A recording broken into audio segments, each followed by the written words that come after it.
हे jujutsu Kaisen fans, जरा सोचो अगर जुजुत्सु काइसन में हमें सुकुना का पास्ट दिखाया जाता। असल में सुकुना अपने एरा में कितना खतरनाक था। क्या होता अगर गोजो के उसके पेरेंट्स साथ रिलेशनशिप को दिखाया जाता, और क्या होता जब हमें गोजो की लव स्टोरी दिखाई जाती। तो चलो एक एक करके बात करते हैं।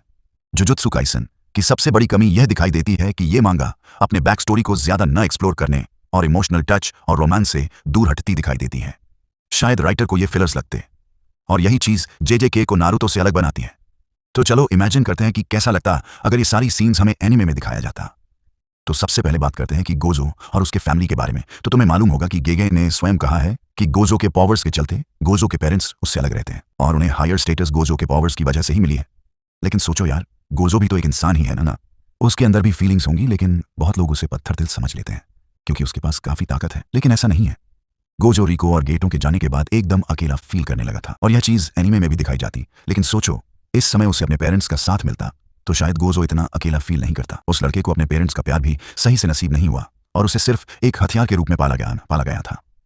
मैं ये नहीं कह रहा कि बाकी कैरेक्टर्स को अपने माँ बाप का प्यार मिला। रिको और गेटो के जाने के बाद वह इंसान एकदम से अकेला पड़ गया था, और तुमने देखा होगा कि वह सीनियर होते भी जूनियर के बीच काफी मजाकिया अंदाज में रहा करता था। अब यहीं पर आती है इमोशनल सपोर्ट एंड लव वाली बात। तुमने अक्सर देखा होगा कि गोजो उताहिमे को टीज करता रहता है, और उताहिमे भी उसको ट्रोल करने में कोई कसर नहीं छोड़ती। लेकिन क्या होता अगर उताहिमे को मालूम चलता कि गोजो कितना अकेला है। इतना पावरफुल होने के बाद उसे दर्द महसूस होता है, और यहीं पर राइटर फैन सर्विस करता गोजो और उताहिमे की लव स्टोरी दिखाकर। भले ही राइटर ने कहा हो उनके बीच कोई लव वाली बात नहीं थी, लेकिन हम यहां किस लिए बैठे हैं? तो ये लोग कुछ समय के लिए रिलेशनशिप में रहते, लेकिन गोजो को ऐसा लगता कि कहीं वह उताहिमे को खो देगा। क्योंकि वह स्ट्रॉन्गेस्ट है तो उसको मारने वाले आसपास कहीं से आ सकते हैं, और इसी चीज को लेकर वह उताहिमे से ब्रेकअप कर लेता। लाइक अमेजिंग स्पाइडरमैन की फिल्मों में होता है न, सेम वैसी ही सिचुएशन में राइटर इनकी लव स्टोरी को रखता तो ये स्टोरी को कहने का एक अलग वे हो सकता है।